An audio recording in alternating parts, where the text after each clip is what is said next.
India के water purifier market में काफ़ी हलचल है। आज के दिन ये मार्केट लगभग 9,000 करोड़ का है और एक्सपेक्टेड है कि 2029 तक ये 10% CAGR से बढ़ के 14,000 करोड़ हो जाएगा। और इस मार्केट का 50% से ज़्यादा शेयर सिर्फ दो प्लेयर्स के पास है, एक्वागार्ड और केंट आर ओ। लेकिन अब कंपटीशन बढ़ रहा है। हाल ही में लिस्ट हुई अर्बन कंपनी इन लेगेसी प्लेयर्स को टक्कर दे रही है। अर्बन कंपनी अपना वाटर प्यूरिफायर ब्रांड नेटिव अपने सर्विस फर्स्ट अप्रोच और सिंपल कम्युनिकेशन के साथ इस मार्केट में लॉन्च कर चुकी है। Welcome to markets by Zerodha.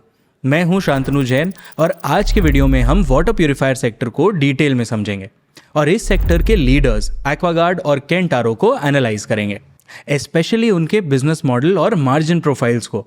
और फिर एनालाइज करेंगे कि इन कंपनीज ने क्या गैप्स नहीं फिल किए मार्केट में, जिसकी वजह से अर्बन कंपनी को एक अपॉर्चुनिटी मिली है मार्केट में एंटर करने की।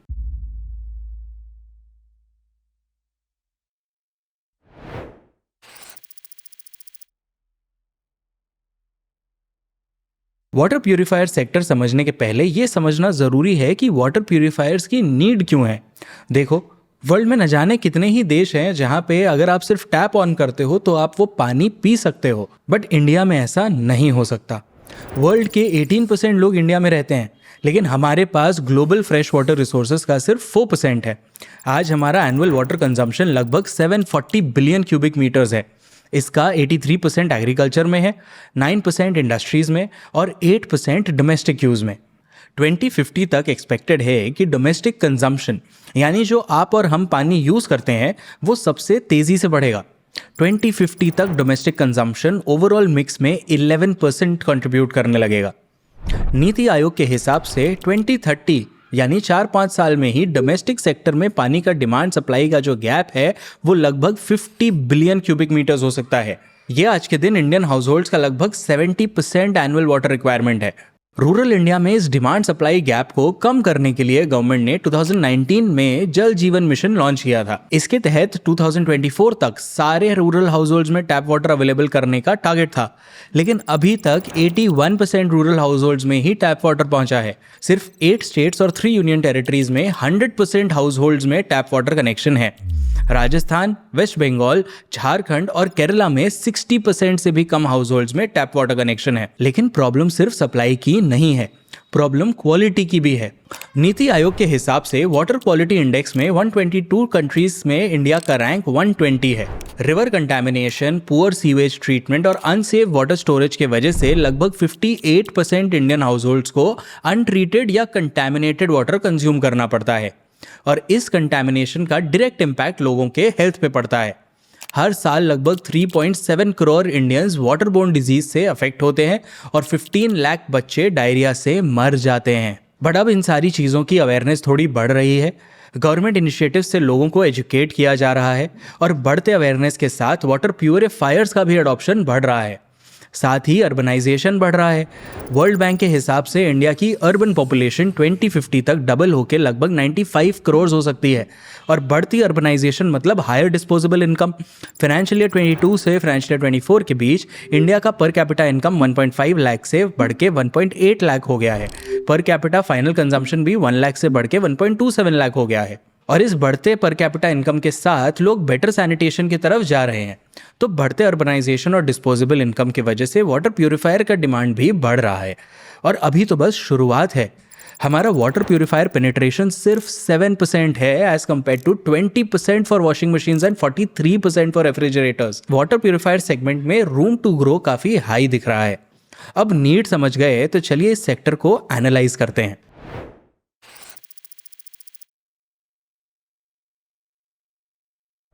आज के दिन eureka Forbes water purifier market का लीडर है। ये एक्वागार्ड ब्रांड ओन करते हैं। इनके पास 34% मार्केट शेयर है। 2021 में एक पी फर्म एडवेंट इंटरनेशनल ने 4400 करोड़ रुपीस के वैल्यूएशन पे यूरेका फोर्ब्स में 72.5% कंट्रोलिंग स्टेक लिया था। इसके बाद सेकंड लार्जेस्ट कंपनी है Kent with 22% market share and then बाकी प्लेयर्स जैसे कि LG, प्योरेट, लिव प्योर वगैरह। फाइनेंशियल ईयर 25 में यूरेका फोर्ब्स का रेवेन्यू फ्रॉम ऑपरेशंस लगभग 2400 करोड़ था और मार्केट कैप 12,800 करोड़ था। केंट ने अपने DRHP जनवरी 2025 में फाइल किए थे और इनका फाइनेंशियल ईयर 25 का नंबर पब्लिकली अवेलेबल नहीं है। फाइनेंशियल ईयर 24 में केंट का रेवेन्यू फ्रॉम ऑपरेशंस लगभग 1180 करोड़ था। वाटर प्यूरिफायर कंपनीज के ना दो मेजर रेवेन्यू सेगमेंट्स होते हैं, प्रोडक्ट एंड सर्विस। आज के दिन टोटल वाटर प्यूरिफायर मार्केट का लगभग 55% वैल्यू प्रोडक्ट सेगमेंट से आता है और 45% सर्विस सेगमेंट से। लेकिन दोनों सेगमेंट्स का स्ट्रक्चर बहुत अलग है। जहां प्रोडक्ट मार्केट में 83% मार्केट शेयर ब्रांडेड प्लेयर्स के पास है, वहीं सर्विस मार्केट में अनब्रांडेड प्लेयर्स डोमिनेट करते हैं विद 51% मार्केट शेयर। और जहां प्रोडक्ट वन टाइम परचेज है, वहीं सर्विस एक रिकरिंग परचेज है। तो प्रोडक्ट सेगमेंट वैल्यू टर्म्स में तो सर्विस सेगमेंट से बड़ा है, लेकिन सर्विस सेगमेंट वॉल्यूम ड्राइव करता है, रिपीट ड्राइव करता है। एंड हाई रिपीट रेट की वजह से कस्टमर्स के लिए एक वाटर प्यूरिफायर के पूरे यूजफुल लाइफ में टोटल सर्विस कॉस्ट हायर होता है और प्रोडक्ट कॉस्ट लोअर होता है। एक एग्जाम्पल से समझते हैं। मान लो आपने यूरेका फोर्ब्स का एक वाटर प्यूरिफायर खरीदा। प्रोडक्ट का कॉस्ट है 12,500 रुपीज़। कंपनी एक साल की फ्री सर्विसिंग देती है। उसके बाद ऑन एन एवरेज आपको हर साल 5,000 रुपीज़ सर्विस पे खर्च करना पड़ता है।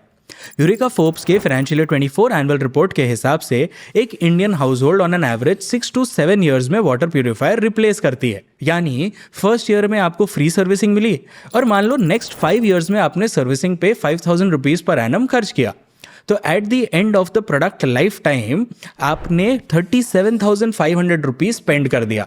इसे टेक्निकली कॉस्ट ऑफ ओनरशिप कहते हैं और इस कॉस्ट का सिर्फ 1/3 आपने प्रोडक्ट पे खर्च किया, बाकी 2/3 सर्विसिंग में चला गया।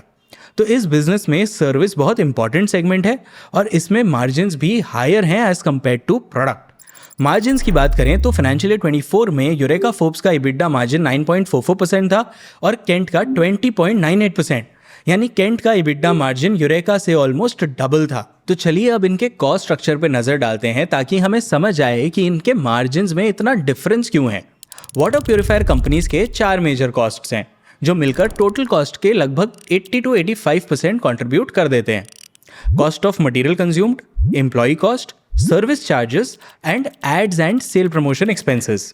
COMC सबसे बड़ा कॉस्ट होता है, लगभग 45% ऑफ टोटल कॉस्ट। एक फिल्टर में ना बहुत सारे कंपोनेंट्स होते हैं, sediment filter, carbon filter, RO membrane, pumps और बहुत कुछ।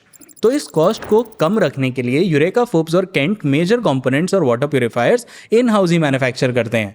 कुछ RO मेम्ब्रेन्स और पंप्स जो इंडिया में नहीं मिलते, उन्हें कंपनीज US और साउथ कोरिया से इंपोर्ट करती है। केंट के total cost of raw material का 36 to 40% इंपोर्ट्स है। तो कंपनी के लिए रॉ मटेरियल का सप्लाई चेन डिसरप्शन एक बड़ा रिस्क है। COMC के बाद सेकेंड लार्जेस्ट कॉस्ट है एम्प्लॉय कॉस्ट, जो लगभग 15% ऑफ टोटल कॉस्ट है। इस सेक्टर में एम्प्लॉय कॉस्ट हाई होता है क्योंकि water purifier business manufacturing led से ज़्यादा पीपल लेड बिजनेस है। एक तरफ सेल्स टीम होता है जो प्यूरिफायर्स पिच करता है और डेमोज देता है, और दूसरी तरफ सर्विस टीम होती है जो इंस्टॉलेशंस, रिपेयर्स, AMC विजिट्स वगैरह करती है। फाइनेंशियल ईयर 24 में यूरेका फोर्ब्स का एम्प्लॉय कॉस्ट 330 करोड़ था और केंट का 171 करोड़। और क्योंकि सर्विस एलिमेंट इतना इंपॉर्टेंट है, कंपनीज का थर्ड लार्जेस्ट कॉस्ट है सर्विस एंड वारंटी चार्जेस। मतलब वो सारे कॉस्ट जो कंपनीज फ्री वारंटी पीरियड और सर्विस विजिट्स में इनकर करती है, ट्रैवल कॉस्ट, स्पेयर पार्ट के कॉस्ट, रीवर्क विजिट्स वगैरह। हाई क्वालिटी सर्विस और लॉन्ग वारंटी पीरियड्स कंपनी के लिए मोट बन सकते हैं। अगर कंपनी सर्विस पे स्पेंड नहीं करे तो कस्टमर अनऑर्गेनाइज सर्विस मार्केट में जा सकता है, और एक बार अगर कस्टमर स्विच कर ले तो उसका लाइफ टाइम वैल्यू लूज हो जाता है। इसीलिए सर्विस चार्जेस कस्टमर रिटेंशन के लिए बहुत इंपॉर्टेंट होता है। नंबर्स की बात करें तो यूरेका फोर्ब्स का सर्विस चार्ज फाइनेंशियल ईयर 24 में लगभग 14.6% ऑफ टोटल कॉस्ट था, लेकिन केंट का ये कॉस्ट सिर्फ लगभग 3% ऑफ टोटल कॉस्ट था। इसी लो सर्विस चार्ज की वजह से केंट का EBITDA मार्जिन यूरेका के EBITDA मार्जिन से ऑलमोस्ट डबल है। अब किसी भी कंज्यूमर ब्रांड के लिए कस्टमर अवेयरनेस और ब्रांड बिल्डिंग बहुत इंपॉर्टेंट होती है, और कस्टमर्स के टॉप ऑफ द माइंड पे रहने के लिए कंपनीज मार्केटिंग पे बहुत खर्च करती है, जैसे बिलबोर्ड्स बाई करना, TV एड्स, डिजिटल कैंपेन्स करना, ब्रांड एम्बेसडर्स हायर करना वगैरह। ये चार्ट देखो, यूरेका फोर्ब्स अपने टोटल रेवेन्यू का लगभग 10% एड्स एंड प्रमोशन पे स्पेंड करता है, और Kent 11 to 13% of total revenue ads and sales promotion पे स्पेंड करता है, और दोनों कंपनीज का ये कॉस्ट बढ़ रहा है। फाइनेंशियल ईयर 25 में यूरेका फोर्ब्स का एड स्पेंड फाइनेंशियल ईयर 24 के कंपैरिजन में 25% ज़्यादा था। तो ये था वाटर प्यूरिफायर कंपनीज का कॉस्ट साइड। कंपनीज कोशिश करती हैं कि वो कॉस्ट कंट्रोल करके मार्जिन्स हाई रख पाएं। यूरेका फोर्ब्स ने फाइनेंशियल ईयर 25 के Q4 अर्निंग्स कॉल में भी कॉस्ट एफिशिएंसी को हाईलाइट किया था। मार्जिन्स के इक्वेशन में दूसरा इंपॉर्टेंट एलिमेंट है रेवेन्यू, और वाटर प्यूरिफायर कंपनीज का रेवेन्यू दो मेजर फैक्टर्स पे डिपेंड करता है, प्रोडक्ट मिक्स और डिस्ट्रीब्यूशन चैनल मिक्स। दोनों को समझते हैं। पहले प्रोडक्ट मिक्स, ये टेबल देखो। एक टेक्नोपैक रिपोर्ट के हिसाब से फाइनेंशियल ईयर 24 में यूरेका फोर्ब्स के पास 36 वाटर प्यूरिफायर SKUs थे, ranging from 2000 rupees to 32,000 rupees. Product mix देखें तो 25 SKUs यानी 69% of the portfolio was economy and standard products. सिर्फ 11 प्रीमियम SKUs थे। वहीं दूसरी तरफ अगर केंट का प्रोडक्ट पोर्टफोलियो देखें तो केंट के पास फाइनेंशियल ईयर 24 में 51 SKUs थे, जिसमें से 41% प्रोडक्ट्स प्रीमियम थे। मतलब केंट का premium SKU count eureka Forbes के लगभग 2 गुना है, और शायद इसीलिए केंट का average revenue per water purifier sold is higher than Eureka, and hence may be the margin is also higher than Eureka. दूसरा फैक्टर जो रेवेन्यू को इम्पैक्ट करता है वो है distribution channel mix. Water purifier companies mostly 4 distribution channels के through product sale करते हैं: general trade, modern trade, e-commerce और डायरेक्ट सेलिंग। ये चार्ट देखो, जनरल ट्रेड से 35% सेल्स होता है, मॉडर्न ट्रेड से 30%, डायरेक्ट सेल्स से 22% और ई-कॉमर्स से 12%। जनरल ट्रेड और मॉडर्न ट्रेड सबसे पॉपुलर चैनल्स हैं। जनरल ट्रेड मतलब traditional retail stores, local electronic stores, multi brand dealers, mom and pop shops वगैरह। और मॉडर्न ट्रेड मतलब ऑर्गेनाइज्ड रिटेल स्टोर्स जैसे Reliance Digital, Croma, large format stores वगैरह। जनरल ट्रेड और मॉडर्न ट्रेड से कंपनीज को पैन इंडिया डिस्ट्रीब्यूशन मिलती है, including tier 2 and tier 3 cities, यानी GT और MT से कंपनीज स्केल वॉल्यूम अचीव कर पाते हैं। इसीलिए ये चैनल्स डोमिनेट करते हैं। आज के दिन केंट का 75% सेल्स GT और MT से आता है और यूरेका फोर्ब्स का 58% सेल्स। लेकिन इस वास्ट डिस्ट्रीब्यूशन नेटवर्क का एक कॉस्ट भी होता है। इस रूट में कंपनीज को लगभग 18 to 25% डिस्ट्रीब्यूटर और रिटेलर मार्जिन देना पड़ता है, तो ओवरऑल प्रॉफिटेबिलिटी थोड़ी कम हो जाती है। मॉडर्न ट्रेड में GT से ज़्यादा ASP यानी एवरेज सेलिंग प्राइस होता है, क्योंकि यहाँ एक्सपीरियंस सेल्स फोर्स होता है जो प्रीमियम प्रोडक्ट्स बेच पाता है। डायरेक्ट सेल्स चैनल की बात करें तो ये यूरेका फोर्ब्स का फ्लैगशिप चैनल माना जाता है, जहां केंट का सिर्फ 11% सेल्स इस चैनल से आता है, यूरेका का 26% सेल्स यहां से आता है। डायरेक्ट सेलिंग में कोई मिडलमैन नहीं होता है। कंपनी के सेल्समैन डायरेक्टली कस्टमर्स के घर जाते हैं, उन्हें प्रोडक्ट के बारे में एजुकेट करते हैं और बेचते हैं। तो कन्वर्जन रेट और एवरेज सेलिंग प्राइस दोनों हाई होता है। और क्योंकि यहाँ पर्सनल इंटरेक्शन होता है, प्रोडक्ट के साथ साथ AMC भी इजीली अपसेल किया जा सकता है और कस्टमर को रिटेन किया जा सकता है। And the best thing is that इस चैनल में कोई कमीशन नहीं होता, तो नेट रियलाइजेशन भी बेस्ट होता है अमंग ऑल चैनल्स। यहाँ कॉस्ट लगता है तो सिर्फ एम्प्लॉय और ट्रेनिंग कॉस्ट। और क्योंकि companies service AMC fees advance में लेते हैं और सर्विस बाद में देते हैं, company negative working capital cycle और हाई ROC पे ऑपरेट कर पाते हैं। फाइनेंशियल ईयर 25 में यूरेका का ROC 350% से भी ज़्यादा था। फोर्थ डिस्ट्रीब्यूशन चैनल है ई-कॉमर्स। यूरेका फोर्ब्स का 15% सेल्स ई-कॉमर्स से आता है और केंट का 13%। इस चैनल में 10 to 15% कमीशन देना पड़ता है, प्लस कंपनीज को एड्स और डिस्काउंट्स भी चलाने पड़ते हैं। ओवरऑल ई-कॉमर्स प्रेजेंस से ब्रांड विजिबिलिटी तो बढ़ती है, लेकिन नेट रियलाइजेशन देखें तो वो थोड़ा कम होता है as compare to other channels. इस टेबल में हमने सारे डिस्ट्रीब्यूशन चैनल्स को समराइज किया है। आप चाहो तो इसका स्क्रीनशॉट ले लो, आपको आगे रेफरेंस के लिए काम आएगा। तो दोस्तों, अभी तक हमने समझा कि कैसे water purifier companies margins optimise करने की कोशिश करते हैं। फाइनेंशियल ईयर 24 में यूरेका फोर्ब्स का रेवेन्यू केंट के रेवेन्यू का ऑलमोस्ट डबल था, लेकिन EBITDA मार्जिन केंट का डबल था। ऐसा शायद इसीलिए क्योंकि केंट के पास ज़्यादा प्रीमियम SKUs हैं और उनका सर्विस एंड वारंटी कॉस्ट सिर्फ 3% ऑफ टोटल कॉस्ट है एज कंपेयर टू यूरेका का 15%। प्लस केंट का other income as a percentage of total revenue भी काफ़ी हाई है। लेकिन इस सेक्टर में कंपनीज के लिए एक बड़ा चैलेंज है, लोअर सर्विस रेवेन्यू का चैलेंज। जैसा मैंने बताया, एक वाटर प्यूरिफायर के लाइफ टाइम में कस्टमर सर्विस पे ज़्यादा खर्च करते हैं, लेकिन फिर भी कंपनीज इस रेवेन्यू को कैप्चर नहीं कर पा रही, क्योंकि सर्विस मार्केट बहुत अनऑर्गेनाइज्ड है। मतलब लोग ब्रांडेड वाटर प्यूरिफायर्स तो खरीद लेते हैं, लेकिन फिर सर्विसिंग के लिए लोकल प्लेयर्स पे ही रिलाई करते हैं। यूरेका फोर्ब्स के CEO प्रतीक पोता ने Q1 फाइनेंशियल ईयर 26 के अर्निंग्स कॉल में कहा कि उनके टोटल इंस्टॉल्ड बेस का बहुत ही छोटा प्रोपोर्शन AMC सर्विस लेता है। मेजॉरिटी लोग अनऑर्गेनाइज्ड मार्केट से ही फिल्टर सर्विसिंग करवाते हैं। बहुत बार तो कस्टमर्स को लगता है कि वो एक्वागार्ड का ही सर्विस ले रहे हैं, लेकिन एक्चुअल में वो ऐसा नहीं होता। तो इन्फॉर्मेशन एसिमेट्री और नॉलेज एसिमेट्री की वजह से ब्रांड्स ये रेवेन्यू सेगमेंट नहीं बढ़ा पाते। सर्विस क्वालिटी भी बहुत इंपॉर्टेंट होती है। एक पुअर सर्विस एक्सपीरियंस मतलब कस्टमर हमेशा के लिए गया। और इसी चैलेंज में अर्बन कंपनी को एक बड़ी अपॉर्चुनिटी दिखी। 2023 में अर्बन कंपनी ने अपना water purifier brand native launch किया था। पर क्या अर्बन कंपनी एक्वागार्ड और केंट के लेगेसी को चैलेंज कर पाएगा?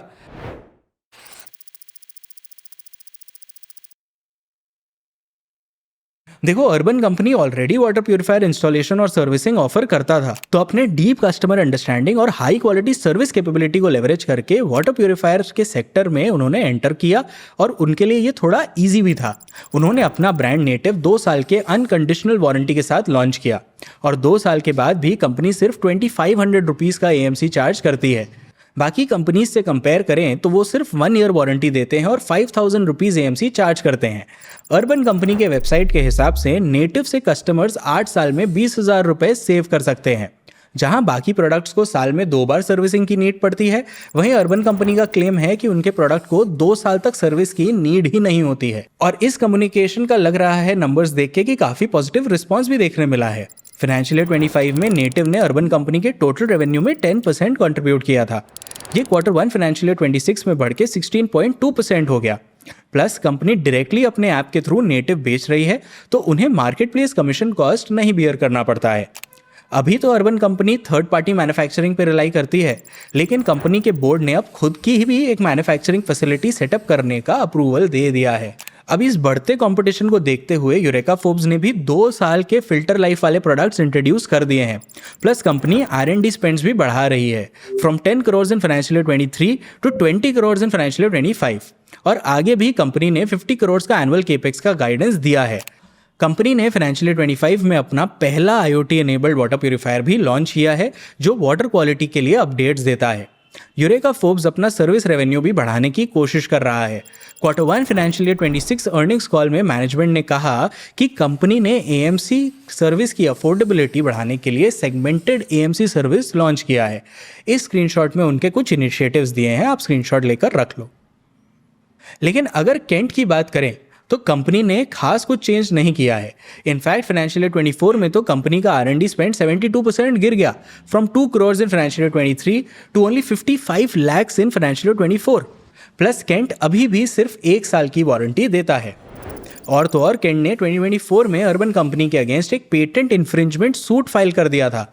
उनके हिसाब से अर्बन कंपनी ने केंट की पेटेंटेड टेक्नोलॉजी उनके परमिशन के बिना यूज़ कर ली, लेकिन कोर्ट ने अभी तक इस पर कोई एक्शन नहीं लिया है। इस केस के बाद 2024 में अचानक अमेजॉन और फ्लिपकार्ट से नेटिव की लिस्टिंग गायब हो गई।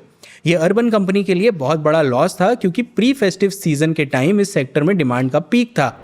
तो जैन 2025 में अर्बन कंपनी ने केंट को सू कर दिया मलिशियस इंटरफेरेंस बोल के, साथ ही 12 करोड़ रुपए के डैमेजेस भी क्लेम कर दिए। अभी ये दोनों केसेस कोर्ट में पेंडिंग हैं। वाटर प्यूरिफायर सेक्टर में हलचल तो बहुत है। कंपनीज R&D स्पेंड्स बढ़ा रहे हैं, एक दूसरे पे केस कर रहे हैं और मार्केट शेयर बढ़ाने की कोशिश कर रहे हैं। तो अगले कुछ सालों में कौन इस सेक्टर को डोमिनेट करेगा, ये देखना बहुत ही इंटरेस्टिंग होगा।